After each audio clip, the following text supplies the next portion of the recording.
What if one man was told that every living thing on earth was about to be destroyed, and that it was his job to save it? That was the burden placed on Noah, a man described in ancient scripture as righteous and blameless among the people of his time. According to the book of Genesis, God looked upon the earth and saw that humanity had become deeply corrupt. Violence and wickedness had spread across the land, and God grieved that he had ever made humankind. He decided to send a great flood to cleanse the world, but he would spare one man and his family. God came to Noah and gave him a command that must have seemed impossible: build an ark. An enormous vessel made of gopher wood, sealed with pitch inside and out, 300 cubits long, 50 cubits wide, and 30 cubits high, roughly the length of 1.5 football fields.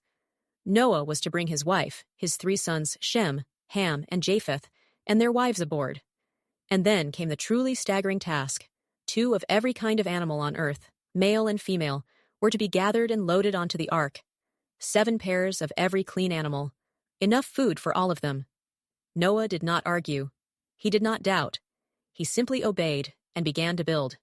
Scripture tells us the construction took decades. Neighbors mocked him. There was no rain in sight.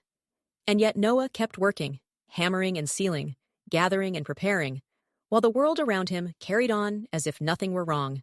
Then the day came. God told Noah to take his family and the animals aboard, because in 7 days the rains would begin. And they did. For 40 days and 40 nights, rain fell in torrents.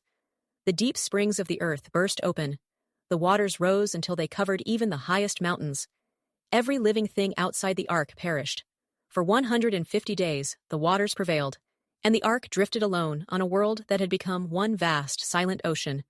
Then God remembered Noah. The waters began to recede. The ark came to rest on the mountains of Ararat. Noah sent out a raven, which flew back and forth but found no land.